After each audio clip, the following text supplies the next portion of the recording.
We the people, the most important sentence in human literature. We the people of the United States, in order to form a more perfect union, establish justice, ensure domestic tranquility, provide for the common defense, promote the general welfare, and secure the blessings of liberty to ourselves and our posterity, do ordain and establish this Constitution for the United States of America. It is the anchor upon which democracy fastens itself. It is a statement to show that the dictate of a British monarch and Parliament held no sway on a territory held to ransom by unjust taxes and misrule. The only right humans have in a civilized society is to exercise their democratic responsibility to vote in general elections and to choose their representatives. From the Parliament or Congress or Senate, all other rights are written into law. This process of choosing the representatives is the most important thing a society can do. This democratic process must be protected at all costs. That democracy is more important to a society than anything else would seem obvious. Yet more often than not, self-interest trumps the process of democracy most of the time. Humans are simply emotional and unpredictable. This state of mind has the unfortunate probability of producing countries ruled by dictators, despots, criminals and thugs, often with the complicity of a significant section of society, usually the wealthy, military or powerful. Whilst the recent in-out EU arguments raged, and the benefits or lack of them of EU membership have been at the forefront of the discussion, democracy, especially British democracy, has been tossed aside like a bad apple. Certainly democracy should be at the centre of this and all political discussions. That the EU with its rules and regulations made up by unelected bureaucrats is undemocratic is a no-brainer, though there are those who would champion this position as acceptable if it improves the lot of the average EU member.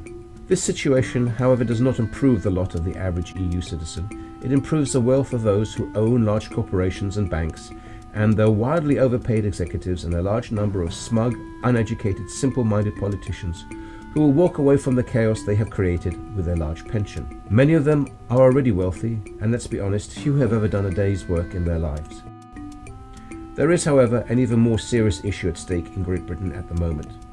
British democracy and our system of government, which has not kept up with the changing circumstances of this great nation, is being attacked by those elected to Westminster. We have for far too long been arguing about the issues and substance of life here and paid little attention to the process of government. The processes of democracy are the foundation upon which to debate and argue about those substantive issues. David Cameron was hell-bent on reducing the number of MPs in Westminster from 650 to 600.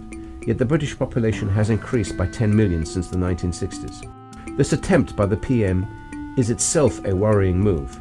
Parliament should have at least 750 MPs to reflect the increase in population.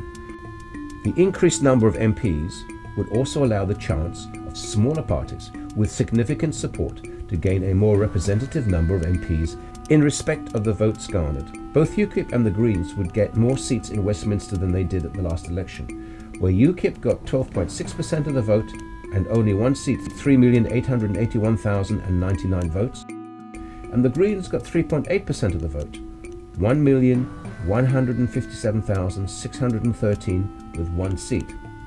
If this is not a savage attack on democracy, what is? People are more passionate about their position on an issue rather than grasping the fact that if the system is not fair and balanced, the will of the people will not be reflected in our Parliament.